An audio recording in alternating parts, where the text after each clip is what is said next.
Well, hello, everybody. Welcome to another installment of Show to V with Mike G, the show of life, the show of Port A, the show of Angels Envy, Kimo Sabe Mezcal, having a brief acting career, and so much more with today's guest, Mr. Joseph Castillo, the Southwest VP of Sales for Kimo Sabe Mezcal, the official Mezcal of South by Southwest 2018. In fact, there's going to be a panel about the future of Mezcal that Joseph will be taking part of, and there's so much to talk about here. Joseph's had a really decorated career bringing such brilliant products like Angel's Envy and Fireball into Austin. It's hard to say if it's a good thing or bad thing, but the man has moved lots of products, and he's really introduced some fine spirits into the conversation of cocktails and hospitality in Texas. So we talk about this latest chapter, Kimo Sabe. I think it's the information lots of people are looking forward to hearing about, and it's a great discussion about the future of Mezcal. So without further ado, I hope you guys enjoy this great chat with Joseph Castillo.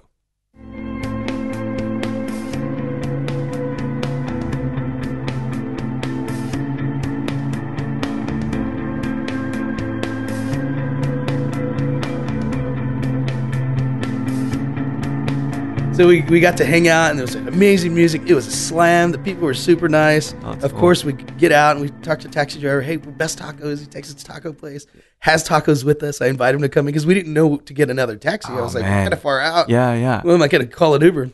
So I said, hey, can you just have tacos with us and then take us back to the hotel? He said, yeah. So he comes, tells us the whole story about Zacatecas and how it's becoming more of like a touristy place now, and the background of it. It was awesome. So part of the whole story of Kimo Sabe and making mezcal out of Zacatecas, it's an approved state to do it. Right. You know, and that's what we're trying to promote. So anytime you see, even at San Antonio Cocktail Conference, anything that we're listed on is Kimo Sabe Mezcal Zacatecas, Mexico. Yeah. You know, because it's not always going to be Oaxaca, you know, and that was... Well, you got 9 states in total now. Lots of diversity of terroir and flavor. And that was the reason that the direction we took with where Jim and Ashley Walsh, as the father and daughter team, they didn't want to be, and it's not wanting to be, they just didn't want to be known as, you know, the 100% smoky Oaxacan. Yeah. You know, they wanted to go do something different and kind of go outside of the normal realm of what everybody thinks. Right. So Zacatecas, is that even a state to make mezcal? Like, yeah, it's totally approved state. One of the oldest palenques is in Zacatecas. So, yeah.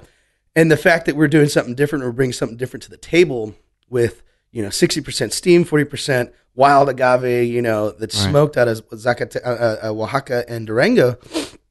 He wanted to build his own following and build that whole Zacatecan. We work with the government hand in hand to help farmers, educate farmers. We donate about 2,500 seedlings a year and work with 25 different producers or farmers to sustain the industry, and also to teach them how to do business and how to farm better and bring people in, educate them. Yeah. How, you know, logistically talking about the process, obviously many of the reasons that you would produce in one state is because you would produce it, bottle it, and get it out of one state. Mm-hmm. You're working with multiple states here. Where do you guys, where's the central location where you put all these pieces of art together? Where's that? In Zacatecas. Mm-hmm. So you're doing some cooking. You said there's steam and wild, and then that's from Oaxaca. So you guys bring that. Is Oaxaca east of Zacatecas or is it west of Zacatecas? So Zacatecas is farther north. So Zacatecas is, you know, maybe it actually almost connects to Tamaulipas. Oh, okay. So there's a small state in between that it connects. So let's say you're in South Padre Island, probably 8 hours south. No kidding. If you could drive, obviously. Yeah, right. I wouldn't recommend it.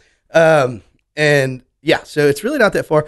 Oaxaca's kind of way down into Mexico. So Zacatecas is a lot farther north. I didn't know So a different region as well. You know, it's not as close to the coast, but it still, you know, has really rich espadín, or there's even different styles of agave plants that they grow down there. There's one called Monzo that I tasted. Monzo? Yeah. Interesting. Yeah, and that was interesting stuff. So. Salmiana's big down there too. Like in San Luis Potosí, Salmiana, I think it's in San Luis Potosí. Yeah. Anyway. But it's cool because, you know, it's like a filmmaker going to a place that people haven't explored before. You guys are bringing this lens in and saying, you know what? We're going to highlight some different culture. We're going to highlight some different terroir, different flavors. Exactly. So I commend you on that, because that's not, one, it's not easy logistically to bring two different distillates together from two different locations. Mm-hmm. And secondly, it's certainly not easy to be the first well-known mezcal, if not the only really well-known mezcal from Zacatecas. That's doing that. Yeah, because there's blends and there's ensembles and wild agaves, but the fact that we're the first company that's actually steaming it, because steaming in mezcal has been happening since 1200s. Sure. It's something. It's a proved way to make mezcal. And we do the old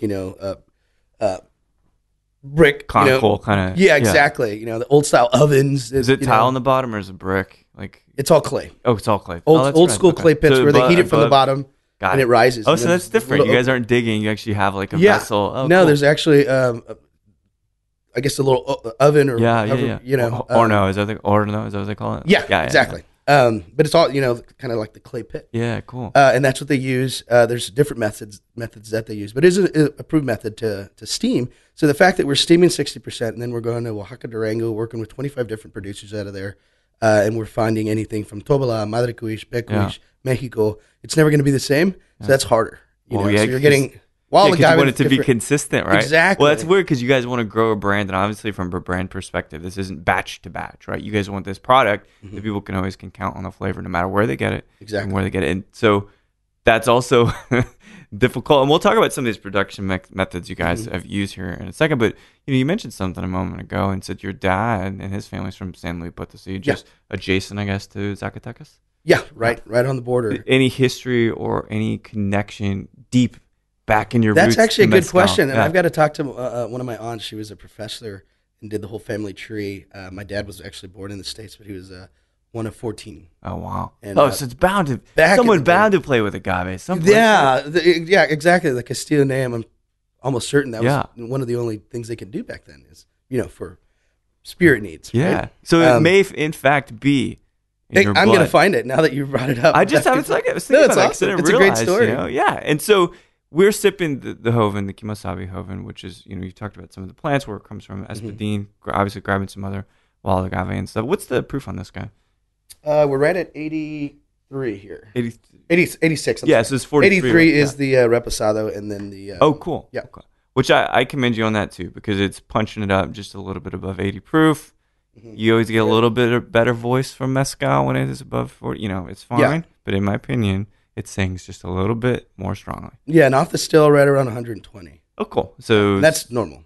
Yeah, sure. Yeah, absolutely. Depending on what you reflex and all that fucking science shit, which we could always talk about. But so the Kimo Sabe Joven, 60% steam like we talked about, different ways and methods that we do that. And then that 40% is going to be that wild agave from Oaxaca, Durango, 25 different producers. And people always ask, why don't you list them? I said, well, we don't want to list all 25 producers. Well, it's hard to it's hard a lot of label space. We really exactly. And then we really haven't found, maybe the top 10 or the top 5. Right. And we don't want to out a lot of these small producers because, people can come in and try to take over or buy everything they have. I mean, with the popularity of mezcal right now, you just kind of want to keep it to yourself. Obviously spread it around and help everybody equally. Sustainability, one.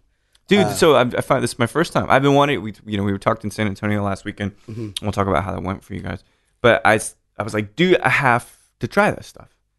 I finally tried it, and it has this sparkly, mineral, fruity quality that is not really present a lot. And no, it's not rustic. Citrusy up front. Yeah, dude, it's not rustic. This is a shiny, polished mezcal, and that's interesting to me. And I commend you on it because sometimes. You get beat over the head with brands. You know this. You've been affiliated with a couple brands. Yeah. It's hard to sit back and say, no, the juice, everybody says the juice is good. But no, the juice is good here, and it's different. It's more approachable. Different. It's a different style. And like I said, it's the very first blend like this that's been in mezcal. Yeah. So we took a leap into something that hadn't been done. So, in the mezcal industry, they're like, oh, it's not artisanal, and it's not 100% smoke, and it doesn't have to be 100% smoke. Man. We're just the first company that makes something more approachable. Yeah. It's like a lingering kind of, I hate when people say stone fruit, so I'll say like peachiness to me. There's like this kind of cool. I get the citrus kind of lemon at 8 seconds, and then around 12 seconds is when I get that sweet achiote kind of smokiness on the back end, and then it just kind of lingers. And part of that is the way we blend.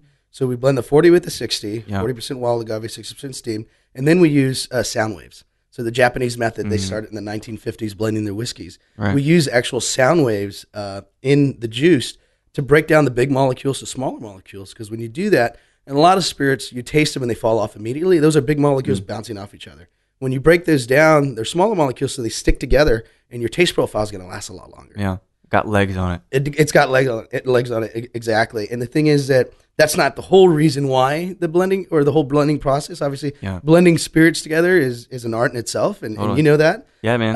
And it's hard to keep it as consistent, but I think the sound waves is actually something that keeps it together. So I like that together. I'm both intrigued and skeptical. I like it, right? Because, you know, it's a good marketing story, and it also has some scientific base too. So my owner says that. Jim Walsh says that a lot. He said a little bit of science, a little bit of artisanal, a little bit, you know. Yeah, it's an interesting one. So I love the concept and technology as it converges with spirits and the production of spirits. Mm-hmm.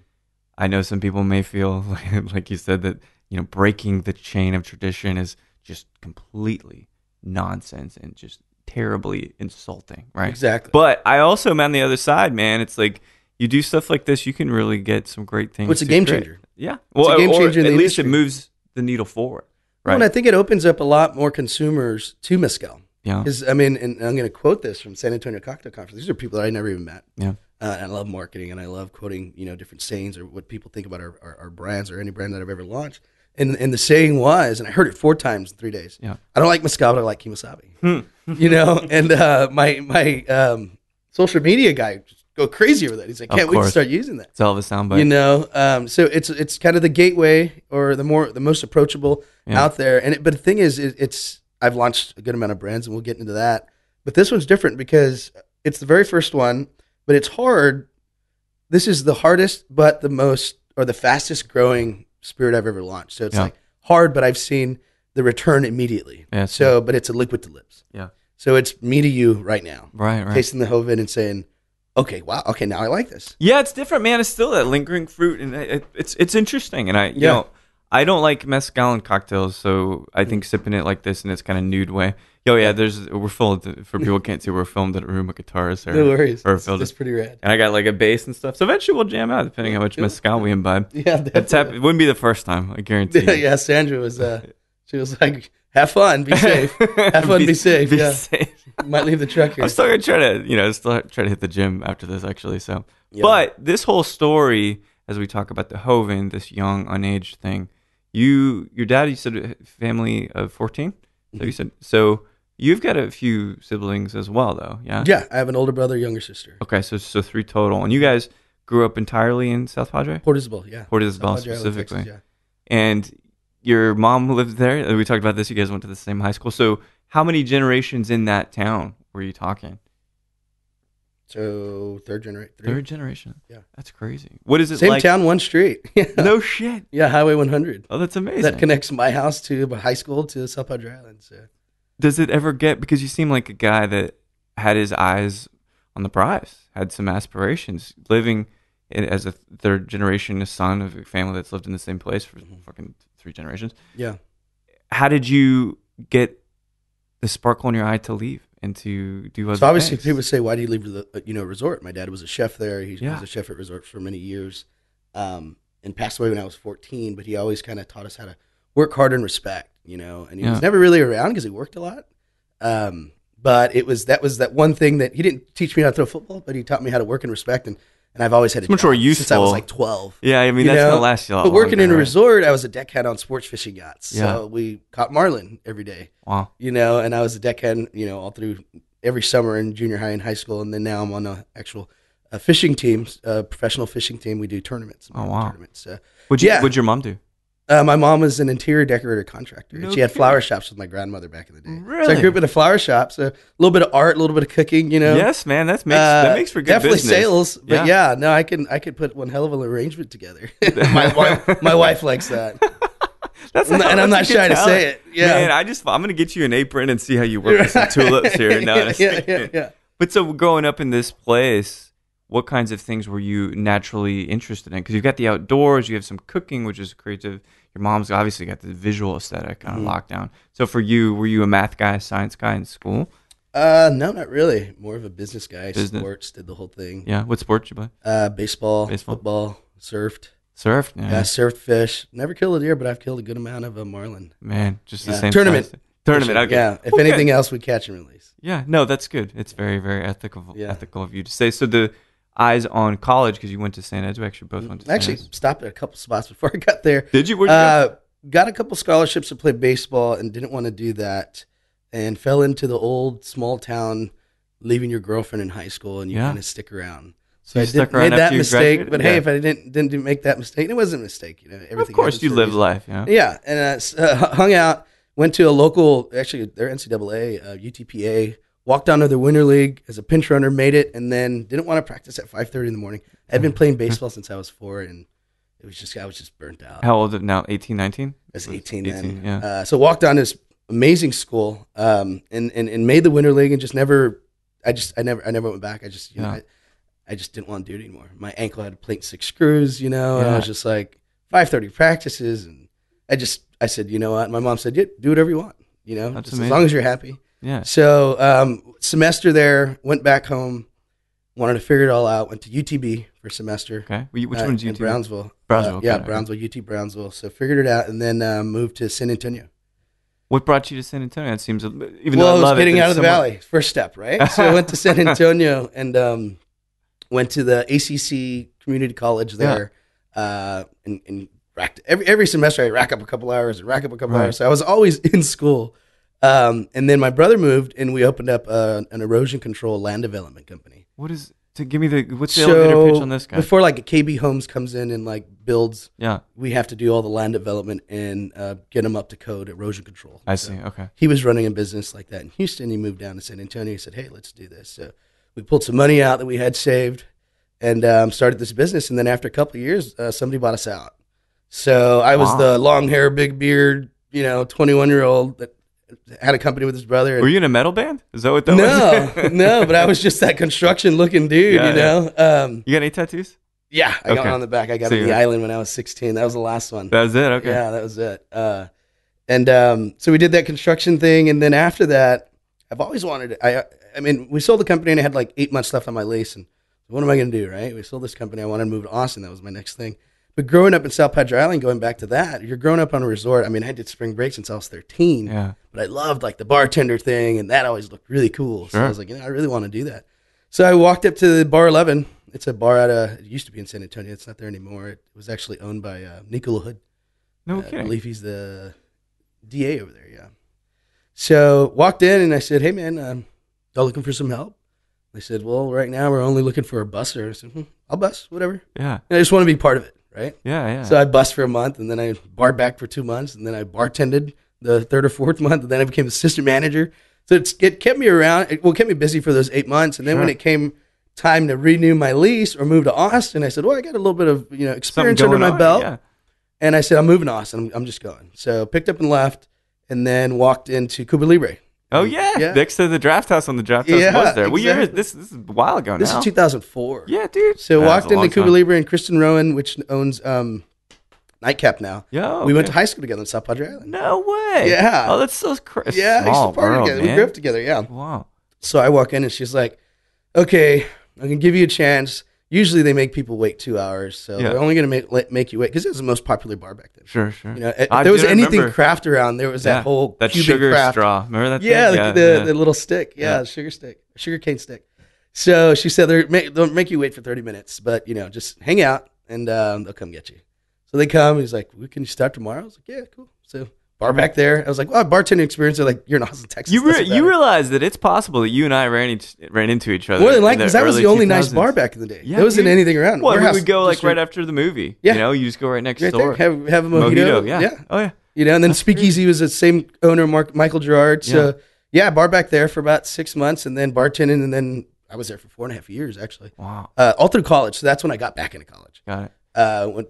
Going to night school. Didn't really get the full college experience, but went to night school and little by little, and then finally graduated from St. Edward's. But that bartended through it and managed Cuba Libre at some point. So when I got out of school, Wait, so real quick. So when I think so, San Antonio makes sense. It's like the first logical step, I guess, even geographically outside of the valley. Yeah. But Austin's great, but you did have there's Dallas on the radar and there's Houston too. So what was it about Austin that drove So you? when I was in San Antonio, and I left this thing out, I had an agent. I was doing little gigs, What kind of stock gigs? photography, anything I could get. I came out in a Sarah Michelle Gellar movie. I hit on her on the dance floor. What? So you had an acting career? Yeah, I did small, very small. Well, yeah, but you're 5'6" for most of Yeah, exactly. 5'8". But see, like Hispanics are barely coming out in any kind of stock stuff. So there was this Dude. company called Somos that only concentrated on Hispanic photography. No. So like I kidding. sold my soul, get paid $500, $800 here, but they could like do whatever they want. Till this day, one of my buddies that lives in Playa, and he walked in the cell phone store, and I'm like on the whole back wall billboard Holy on crap. like a cell phone. Like he's like, bro, you're on the back wall. So Did you go back and watch any of the clips ever? no, I never saw the movie. Did people watch these things? Did they know I don't know. about this? Yeah, I've never seen it. My buddies bought it because it was on like discount. Oh my god. They're like, dude, we got a surprise for you. No, actually, I did see it the one time, and then after that, okay, cool, turn it off, throw it to the side. So this is kind of interesting. Maybe people know this, maybe they don't. But there is a certifiable movie with you hitting on Sarah Michelle Gellar. Yeah, it was. What was it called? What movie Revolver? was that? Is it Revolver? I don't know. Dude, I'm gonna figure it out. I'm gonna now. find it. You have Yeah. an IMDb credit? Do what? Do you have an IMDb credit? I don't know. You But they should. picked me out of a group. They're like, you're gonna be the one hitting on. So I go nudge her and kind of try to dance with her, and she looks at me and walks away. This it was is crazy, So man. remember, oh God, what was that bar that's at where on Fifth Street? What is it now? Oh, there's so many. Back Back when in Cuba the day, Libre was there, it was like the club. There's a whiskey bar and there's Red Next to Fez. Red Fez next to it? So no, farther on the other block. Oh, dude, I can't remember. Either It's way. been so long. Yeah. What's the cocktail bar there right now? On 5th Street? Yeah. Roosevelt Room? Yeah, so it's where Roosevelt used to be. Oh, the Madison? That was not No, what it it was was called. before the Madison. Dude, I can't remember. So whatever that was, Yeah, that yeah, was the theme that they did at that club. Either way. Oh, I see. Okay. That makes Yeah, sense. so you yeah, fell in did love that in with San Austin. Antonio. Yeah. Yeah, I was with Conjure Artista and had an agency. So the whole thing coming to Austin was like, hey, that's where everybody's doing Got it. acting. Okay. And I got some small gigs with some of Robert's films, Robert Rodriguez, Yeah. Oh, yeah. stand-in and machete, stuff like that. No shit. Yeah, that was like the first real movie experience for me because they brought caviar around. What the hell is that? They're like giving it. They're like break, and Yeah. like bring somebody comes out the tray with caviar. I was like, this is awesome, Dude. So yeah, that living was the life before you're living the life. Right. It's a small little career. Obviously, it wasn't paying the bill, so I had to not take so many tryouts or interviews Right. or whatever, and work more. And was bartending, going to school at night, and all that stuff. And you finished up with a business, real estate. Business, yeah, Yeah. at St. Edward's. So I graduate. It's what 09, and I go into real estate. Well, that's why the reason I quit the bar is because I met my wife. Did you meet her at the bar? Yeah, no, actually, I was. I had two jobs then. I was working 40 hours a week at the Triangle. I was one of their leasing managers there. No. Yeah, and she moved in the Triangle, and she had another agent, but that agent was off. So I took the file and like introduced myself, and I was like, "Let me get your info really quick." And she says 956. I'm like, "Oh, done. That's the Valley area Yeah, code." man. I was like, "Where are you from?" She's like, "McAllen." I was like, "You know Joe Simpson?" She said, "Yeah." I said, "That's my best friend. We bartend together." She's like, "That's my cousin." Oh my gosh. No way. So yeah, we were just kind of like friends because we knew the Valley connection is huge. Yeah. So yeah, we were friends for a while, and then months later we ran into each other and found out that she had broke up with her boyfriend and I had broke up with my girlfriend, and was like, hey, well, let's hang out. Let's be single and hang out. And then we just kept hanging out, and here we are 10 years later. But Damn, that's so I crazy. quit the bar industry because I had a girlfriend, and I had a 40-hour job and a 30-hour job. So I'm working 70 hours a week. And I had a day and a not half much off. left for her. And I was like, that sucks. That she has a boyfriend she can't see. So left the bar and was so in that time I'm in real estate at the same time.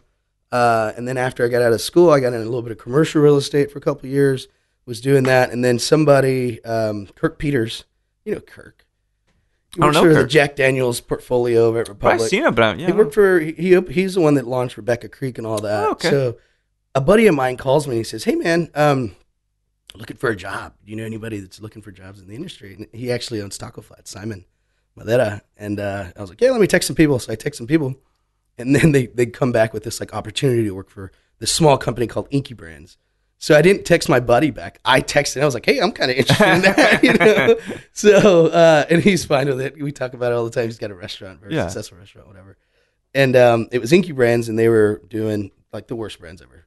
And Eduardo Tequila. I saw that. I don't even know what brand that was. So no, Inky Brands. We did Kimo Kilo Kai, okay. Wodka Vodka, and then we were revamping Don Eduardo for Brown Foreman. There we go. Okay. So that was like me going into the liquor industry without any like prior sales experience in liquor. I mean, you're once a salesman, always a salesman, right?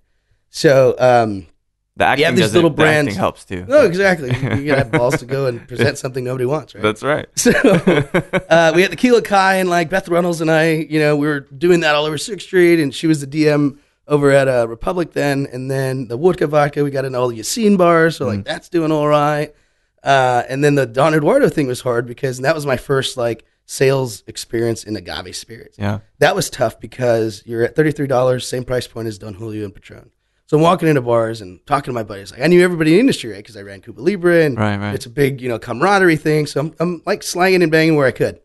And I come in with this Don Eduardo. They're like, Joe, I mean, Don Julio, Patron, same price point. Yeah. What are you doing that they're not? Or are you on commercials and videos or music videos? What are you doing? I said, well, we're not doing any of that. And then they're like, well, it's going to be a tough sell. And I was like, well, my father-in-law is one of the biggest grapefruit growers in South Texas. So I called him one day and I said, hey, man, I need some help. And he's like, what do you need? I was like, I need 25 cases of grapefruit. He's like, what the hell? What for? I said, well, it's been really hard trying to get this tequila in some of these bars. And I felt that if I give them a case of grapefruit, in a grapefruit press, they'll make their fresh palomas. Yeah, yeah. This is back in 2010.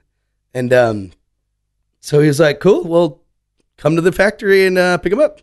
So next day I drive down there, fill my truck up. Yeah. There's cases in the front seat and the back seat, and the whole truck's like... It's like a Beverly Hillbillies thing, right? Yeah. So I come in town, and I'm like, yeah, I'll get you the press. I got the grapefruit, whatever. And everybody's like, dude, that's an amazing idea. Yeah, I'll pick up 2 cases. You had to pick up 2 cases. Right. So there I am, walking on 6th Street with like a case on each shoulder, slanging grapefruit just so I could sell my tequila. And people till this day make fun of me. They're like, dude, remember when you were slanging grapefruit? I was like, hey, man, I wasn't selling grapefruit ass. Did anybody try to buy grapefruit from you? They thought you were like a produce It was like dude? $1 million to one. Yeah. So they're like, remember you used to slang grapefruit? I was like, no, man, it was an incentive to pick up my tequila. No, we know times got tough and you were on the side of the street trying to drink. So and people still make fun of me about it. I was like, but I thought outside the box. Yeah. It worked. Yeah. And we got up to like 50, 60 cases just in the Austin market for, any little brand. That's a lot. That's amazing. So yeah, that was like my little story getting into the industry. And then after we kind of spun that off for Brown Foreman, then we signed the partnership with the Hendersons. Mm-hmm.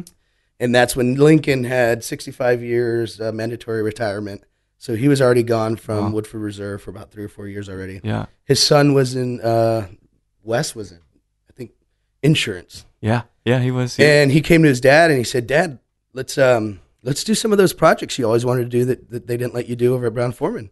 And he's like, oh, okay. Well, which one do you want to do? He's like, well, I've always wanted port wine finished bourbon. They do it with Scotch. They do a lot of different things. So I said, well, let's do it. So they signed with Inky Brands, which is now Mahalo, and got some investors, and we launched the very first port wine finished bourbon. That's crazy. And that reminds me a lot of launching Kimo Sabe now, because back then bourbon wasn't as hot. Yeah.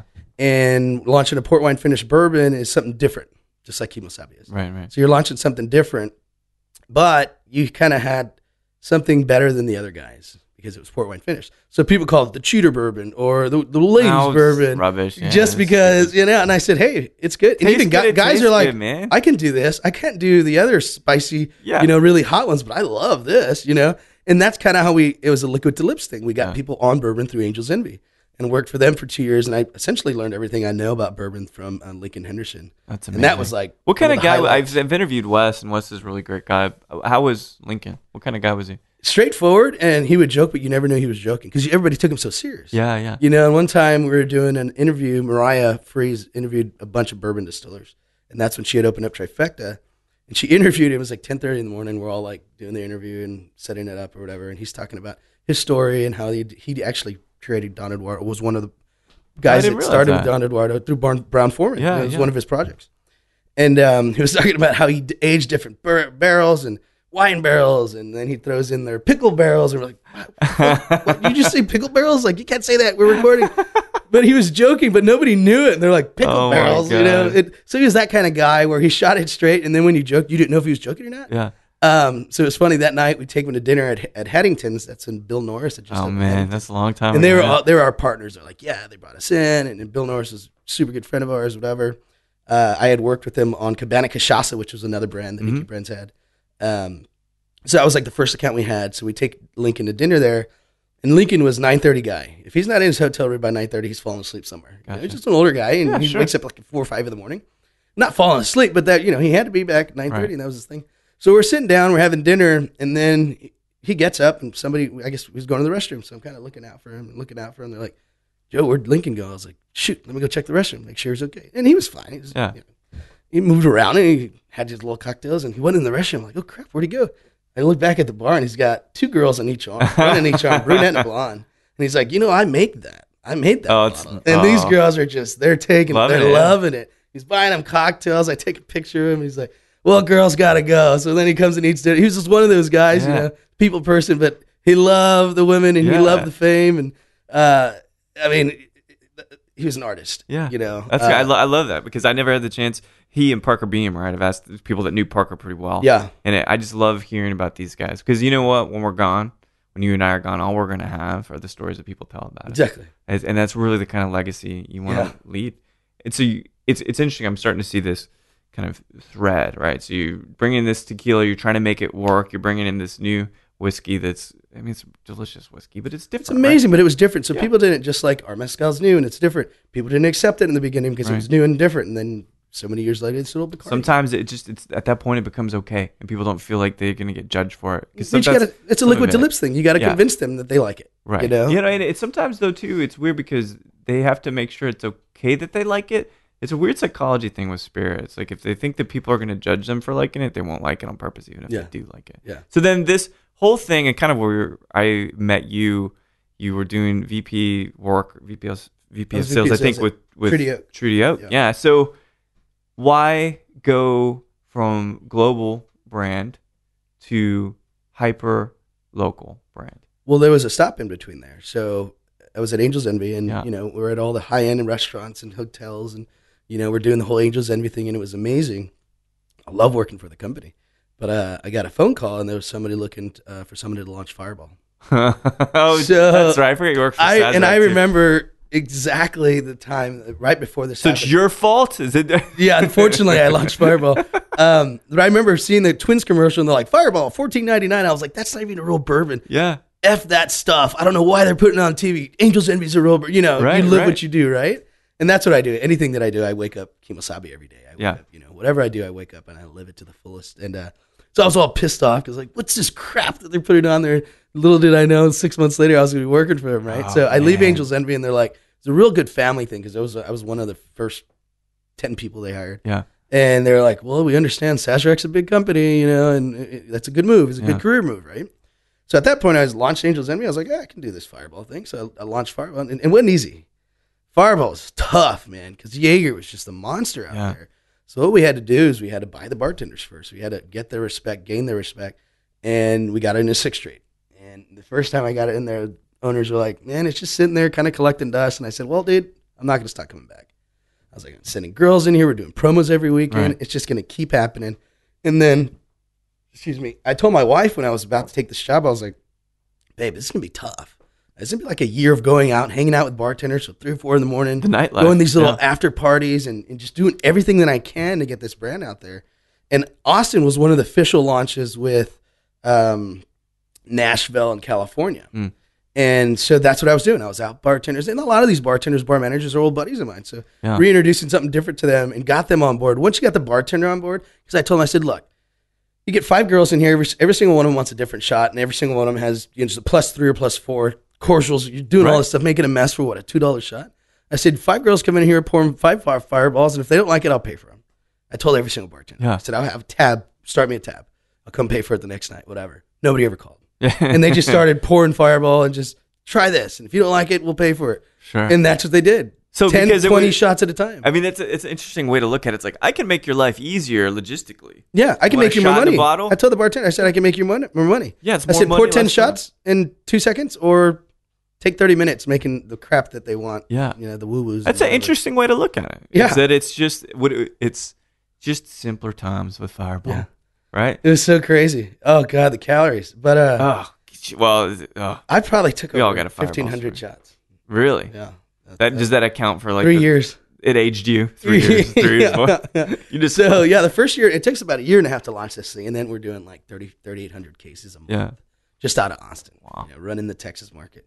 And that was a success. And it wasn't just like the bartenders on 6th Street. I mean, I was dropping cases off at the back of fraternity houses. Yeah. Just because we couldn't give it to them directly because they're like, oh, we have a cop at the door. I was like, yeah, I'm not going to get involved with that. Right. There's going to be underage drinking here. I'm not doing it. So, off the record, I'd be like, look, I'll call you when I'm in the alley. I'm going to drop these cases. You come out and run and take them or not. You take them or not. I don't know. I dumped them. So I'd call them and I'd take off. And then you'd see them like come in the alley, grab their cases. And then they had Fireballs. So they were the coolest party ever because they had 10 cases of Fireball. Jeez. So now these kids are asking for the bartender to give it to them, and the bartender's already wanting to give it to them, so it just made a connection. Yeah. And it was like the college kids, and that's what started it all. When my mom was like, ooh, I like Fireball, I was like, okay, we finally made it. My mom has a Fireball bottle in her freezer. Dude, I mean, that's got to feel pretty good to do that, to have that kind of movement because you It was awesome because you said, because the thing that I like about it is they gave you something that's not in the market yet, and then you launch it. And it wasn't just me. We had an amazing team, Beth Runnels and all of our reps, Zach Goldman. We had an amazing team on 6th Street back then.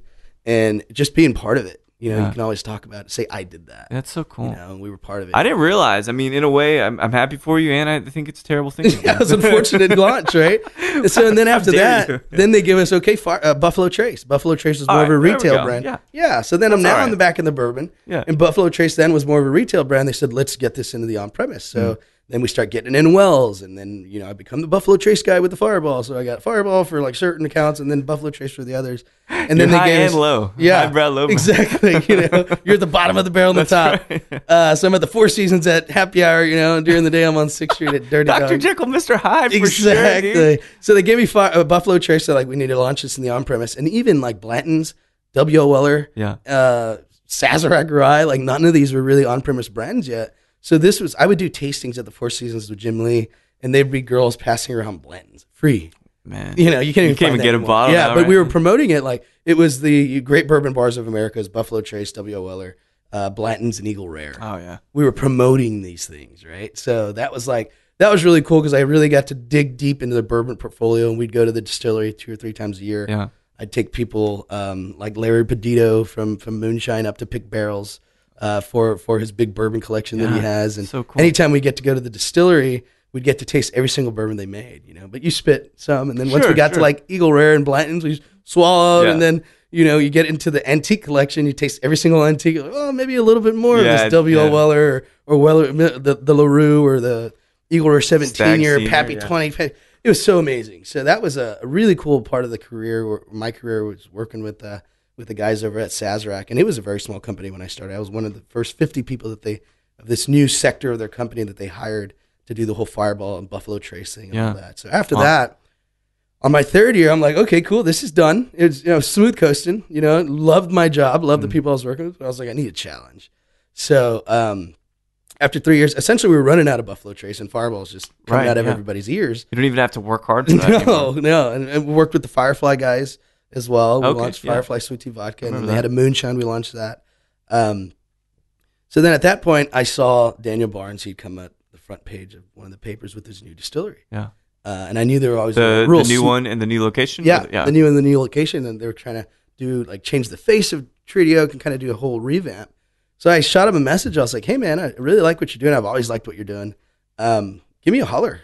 I'd love to sit down and talk. So we did, and 2 weeks later, it was about a month later, we negotiated, and I became their VP of Sales. Came on as their VP of Sales. That's a massive portfolio of stuff. And so if I had not already sold most of the stuff, from Waterloo Gin to Starlight Vodka, Treaty Oak Rum, aged gin, aged rum, red-handed bourbon, and then we launched the Treaty Oak Experimental.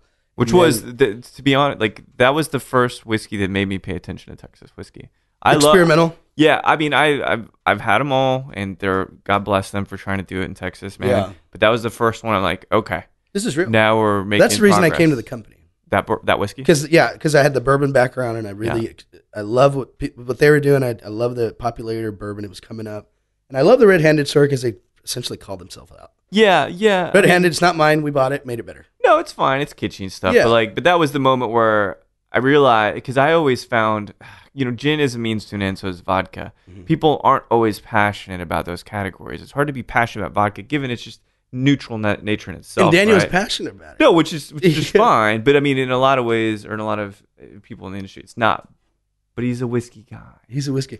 Well, you got to pay the bills, right? So that's why exactly he made right. But that was the first time where I was like, okay, I can taste the love here. That was, you know what I mean? It was an eye-opening moment for me. It didn't come out till 10 years in the business. Yeah. So his story was, started making some rum, him and his father-in-law. Yeah. And I think the reason he made rum is because his wife likes rum. So when he comes to his wife, say, "Hey, I'm going to become a distiller. I'm going to open up a distillery. What are you making? Rum, baby. I got you some rum." You know, that's good. So yeah, easier proposition for exactly, sure. Yeah. Right. But and I always tell the story is when you become a distiller and you want to make bourbon, it's going to take a couple of years to get good product. Yeah. So if you come to your wife and say, "Hey, I'm going to open up a distillery, but I'm not going to make any money for 2 years," she's not going to be sticking around for a while. Yeah. So the good thing is that Daniel had a couple of other companies in the medical fields that he was running, which kind of supplemented his dream to have his own distillery. And he did that. And he did rum and did gin, amazing gin, won a crazy amount of awards with Waterloo. And he started doing these clear spirits to pay the bills. Yeah. And then they got into the vodka. But the vodka they bought corn and winter wheat, and they blended it. So it was a creamier style vodka. Even that was somewhat craft. That's pretty crafty. Yeah. But this whole time he's making his rum, he's aging it in All American White Oak chart, Independence Day barrels chart number 4. Rum's coming out really good. They were one of the first companies to age their gin. They go to TTB, and you know TTB, with your brand. They said, "Hey, we're going to have this gin, and we're going to call it aged gin." I said, "No, you can't do that." Yeah. I said, "Why not?" They didn't give him an excuse. They said, "You just No, can't." of course not. But you can call it antique. Okay, cool. We'll take antique. Yeah. Antique sounds a little higher a little end. fancier anyway. Yeah. Exactly. So they run with the antique, and that's still, I just saw it on the news today, Studio 512. But so they do that. This whole time, they're right next to Edelbert's. Mm-hmm. And they go to Edelbert's, and they're like, "Hey, we'll let you use some of our used barrels and trade for y'all making some mash for us," because they didn't have the whole brewery system to create their own mash. So they went and they single-handedly with them created their own mash, which is Mash Bill number 1 Treaty Oak experimental whiskey. So then they got that, aged it. When they moved to the new distillery, it was right in barrels for a year or so, and they just released their 5-year. Oh, killer! So, but that's the experimental that you tried. The very first one that came out, that was a 3-year, I believe, it was a 54 corn, 29 barley, and 17 wheat. Yeah, which is really so it's cool. a really good mash bill, and it was the first bourbon that I tasted that I respected in Texas. That's right. And there's a lot of good bourbons out there, but coming from Sazerac, I'm like, I'm just not going to go work anywhere. I really. So when we had our interview, he tasted me on it, and I was like, "Where do I sign? This is some good stuff." Yeah. And it was only a year old then. Yeah. So the 2, or I was there almost 3 years. I just saw it all growing. You know what I mean? We're pulling and we're doing different. I mean, they're always doing something different. They probably have like 15 different experiments. Yeah, it's crazy. It's kind of like St. George. Reminds me of that process. So, and the history behind the rum, and the oldest sugar mill in Texas that they buy their molasses from. I mean, everything they do is, they tell you about it. It's so it's a very rich, you got a lot of different colors, literally and figuratively, creatively. How hard was it to move on? So relaunching them, and it was not a relaunch, more like a revamp the company. It was more around the big distillery. Yeah. That was like the focal point. But it was also getting the vodka out again and bringing the rum out again. But it's hard when you're dealing with 9 different spirits. Yeah, man. You're in every single category but agave. Right. So there's certain areas where the rum worked. There's certain areas I'd have vodka days. I had whiskey days, and I had 2 bags of booze when I go to meetings, you know. And in programming these things, our reps are like, "God, you're on program again?" I was like, "Yeah, I got 9 brands. We got to sell them all." Yeah. But everything grew. After the first year was tough. The second year, we were up about 75%, and then this last year, right before I left, they were up 125. That's great. So their biggest year. So right before I left, I created like a playbook. It's 20 pages. I said, "Daniel, everything's here. Everything y'all need to do, contacts, everything's there." And I probably talked to his partner, Nate, once a month. Yeah. And he'd call me, "Hey, what happened here?" Or I'd check in, "Hey," because essentially they're still your clients, so I don't want to drop the ball anywhere. Right. He's like, "Joe, well, you set this up with me and now it's not happening." I was like, no, it's still happening. I'm still here. Yeah. I'll help you out. So they've been doing great. One of the projects that we were working on when I was with them is merging them with the company that I launched Angel Zombie with. Oh, okay. Gotcha. So their Inky brands turned into Mahalo, and Ryan Forsyth and I, he was on the Mahalo side. He was my old boss at Angels Envy. We had this idea of merging both companies so they can go nationwide. Yeah. And they've signed. They're doing it. So they're taking the gin and the bourbon nationwide. That's great, man. Yeah. So right before I left, that was already happening. So they're in good hands. Well, The you felt like business is growing. I did my part. You guys were in a better position than when I started, which is always I a hope, nice yeah, thing, right? yeah, and So it seems like the perfect time creatively and professionally. So I want to try another challenge. and anytime I move to a different company, it's for for me and my family. It's a career Do you have any opportunity. kids? No. Okay. Any plans on? A couple of years. Yeah, cool. Well, every time we talk about it, I'm launching a new brand. Which so is that's another my kid. excuse. I'm It's like, another well, I tell kid. my wife, I'm like, well, I'm launching another You brand. just adopted out one of the kids. I got another one. So Yeah. So yeah, exactly. So it's like a new child. You have to launch a new brand, and it keeps me on the road a lot. So I was like, that'd be unfair to you. If you're pregnant and I'm on the road a lot, I'm not going to be here. So I was like, let's wait a couple of years to get this brand up and going. Once it's a little bit smoother, I won't have to travel as much. I'll still be traveling, but I can manage it a little bit more. Well, so when we talk about your transition into this new opportunity, we've learned a lot about Kimo Sabe already. Let's sip this, the repo. It's repo, right? Yeah. And let's sip this and let's talk about San Antonio, your experience, and the boat and the agave, which is a cool thing. And then maybe what the future looks like for you. And you said this one is at 41.5%? Yeah. 83 proof. This is a reposado. And what we do, different than a lot of other aged agave spirits, is we use brand new barrels. So it's the same juice. Wait. Amazing. What, brandy from where? Not Independent Stave.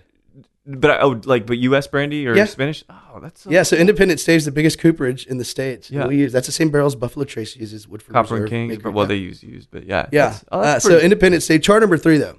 Okay. So the same juice, it's a Hoven, put in a barrel, and that's 3 to 6 months, just about. Man, I'm loving brandy so much right now. I'm very excited about this. Yeah. Everybody goes kind of, normal whiskey or So all American white oak charred barrels from Independent Stave, char number 3.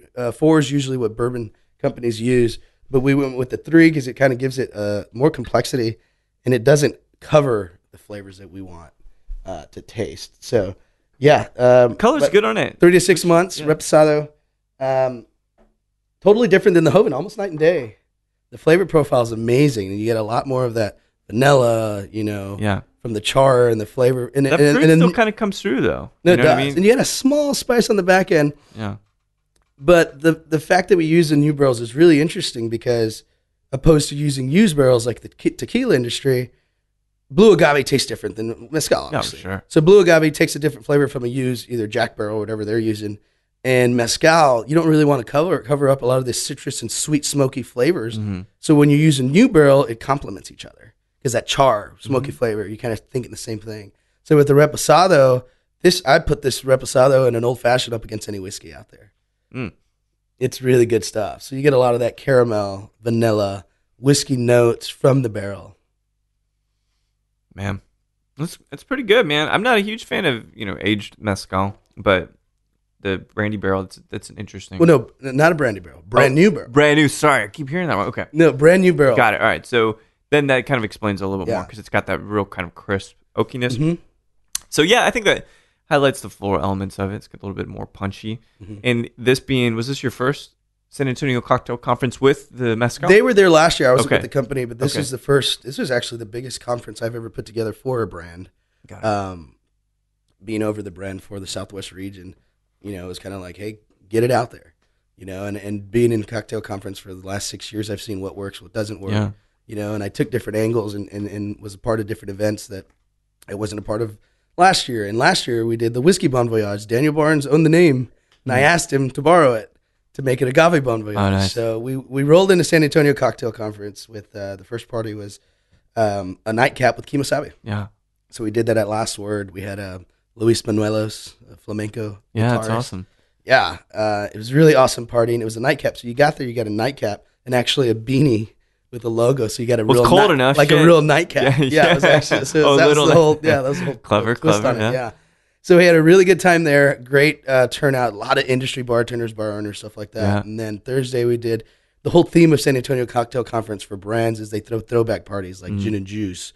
Or 1 year, I think William and Grant did the Wu-Tang party. Yeah, dude, you have to wear jerseys and shit. Yeah, so I come in and I'm like, I'm going to do Cumbia Crunk. No.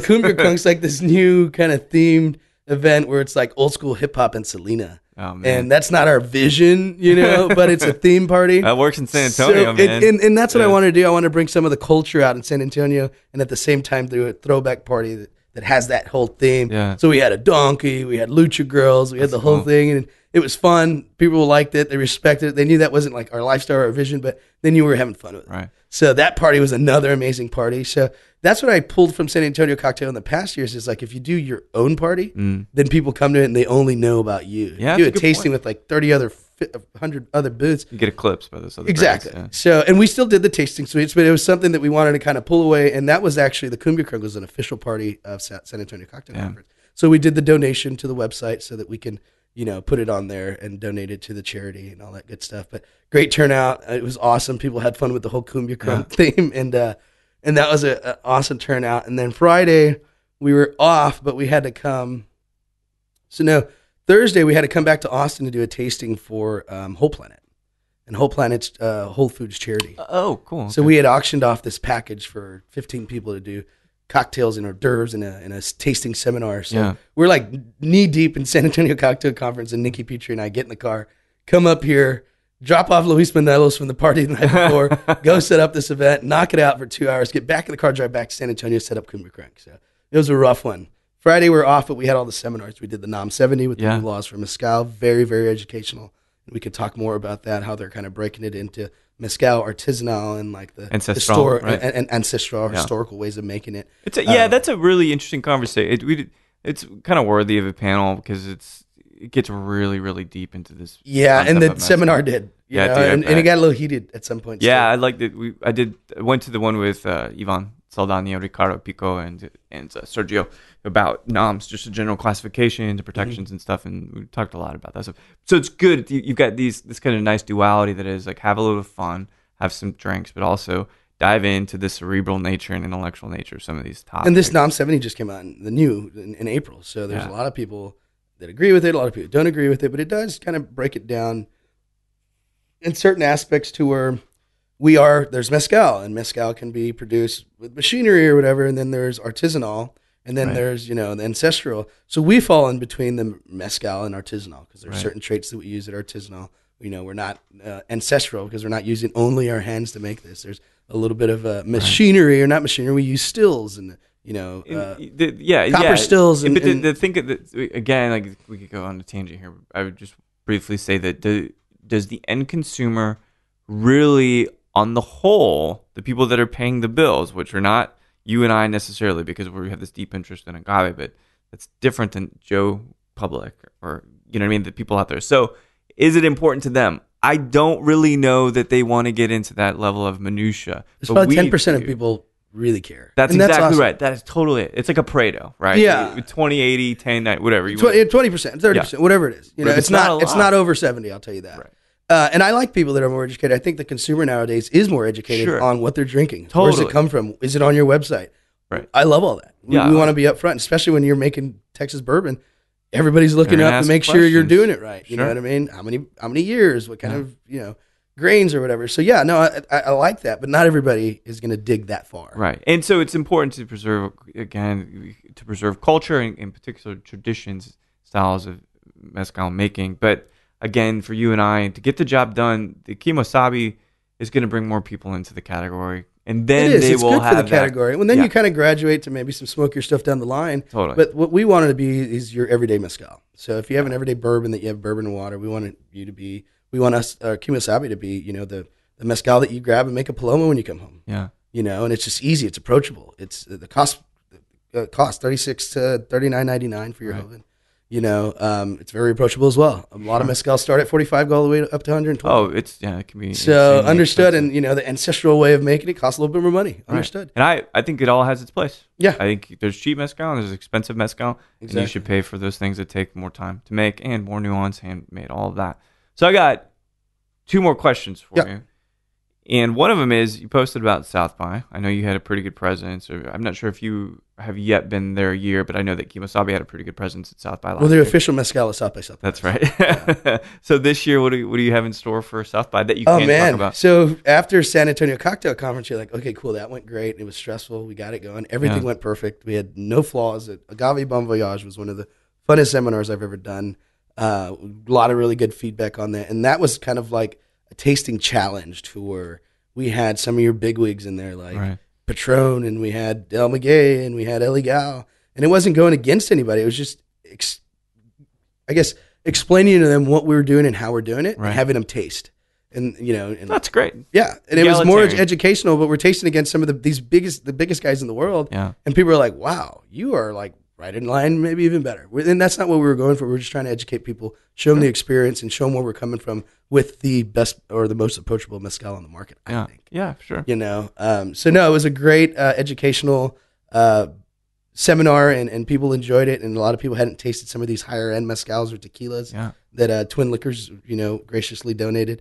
And that was an awesome hour and a half on the Riverwalk. I mean, what's better than that, having a cocktail, on the little Riverwalk boat? Yeah, we took it through the lock, where you kind of float up into the different sector of the river. It was a lot of fun. That's cool. So South by is looking productive too. So yeah, I got home, and it's took like a day off to rest, and then back up on it. And we're South by. I've got probably 6 calls that I just missed right now. That's crazy. About 30 emails all about South by. Sure. So the frenzy has begun. Yeah. So it's like, cool, that's done. Let's do South by. And I've been working on South by since I started in May. Yeah. We've been doing South by tours with Kimo Sabe and South by Southwest EDU, where we're traveling all over the state. We did some stuff in LA, some stuff in New York, where they're educating people on the new panels and new things that are coming to South by Southwest. And anytime there's 150 to 200 people in a room, we're the bar. That's so incredible. We're educating people on Kimo Sabe and getting them cocktails. It's been really fun, and people that are really intrigued and they want to know more. Yeah. The consumer that's going to South by is very educated,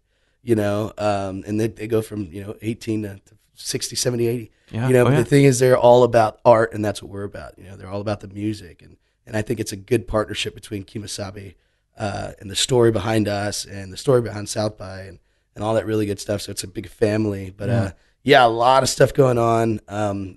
Itinerary will probably come out in the next couple of weeks. But we'll have stuff all through from interactive all the way through the end of South by, so the 9th through the 19th. Look for Kimo Sabe. We'll be all over the place. If you don't see me somewhere, give me a holler. I'm sure it's there. I'll look for that hat, that Indiana Jones-esque hat. Yeah, right. It's pretty good. It's a lovely hat. It really Thanks, is. man. Yeah, for sure. It keeps my head warm. Yeah, it's getting cold. So last question I have for you, which I'm not sure how you'll take this, but let's say you're sipping the Joven, the Kimo Sabe Joven. Mm-hmm. It's a nice blend of 60-40 with some wild agave out of Zacatecas and Oaxaca and Durango. So you're at any bar in the world, and you can have a mezcal and a conversation with anybody, living or deceased. Who would you love to just sit down and talk about life with? Wow, that's pretty deep. There's a couple people. First would be my dad. Yeah. Lost him at 14, you said. Yeah. First would be my dad, just to talk about everything I've done. Yeah. Kind of this whole interview. And just catch him up. Obviously, he's seen it, but just catch him up and just, hey, what'd you think? How'd you think I did there? Or what would you done different there? Obviously you live and you fail, and that's part of it. So, and the second person being more of the industry would be Lincoln Henderson. Yeah. Just because he was like my first like real, I guess, idol in bourbon industry, and he kind of taught me everything about it and how to spin it and how to like sell and all that good stuff. Yeah. He'd be one to kind of, because he saw me from the beginning in the industry. He'd be somebody else I'd like to talk to. Two titans, man. Yeah. Two titans of industry. Yeah. Two, I guess 2 gods, right? They both made me. Yeah. Man, that's a beautiful way. Yeah. Very poetic. Well, it's been brilliant to know that we have a lot more in common than I thought beyond St. Ed's and this Cuba Libre days. I'm sure we ran into each other. Oh, for sure. In the early days of the cocktail scene in Austin, which is awesome. I'm glad to know that you're a dedicated husband, you're traveling, and you always keep your wife in mind. I think that's a lovely characteristic to have, especially in this industry. It's inspiring. And finally, glad to try the mezcal. Oh, for sure. Yeah. Thanks so much for sharing it with me, and I can't wait to see what you're up to during South by. I'm sure if I just set my foot in there one day, I'll see you. Well, just call me, and let me know where you're at, and I'll open the back door for you. See, I'll get you a pass. There's a lot of parties going on. We're bringing Phil Hellmuth. He's one of our investors. Phil Hellmuth, World Series poker champion. Oh, no. Yeah. So he's coming in town. He's going to do a private poker game. You're the first one to know that. Wow. We're going to get some talent behind it. People that, see if Snoop Dogg wants to come play. Hell yeah, man. I think it's going to be a charity poker game.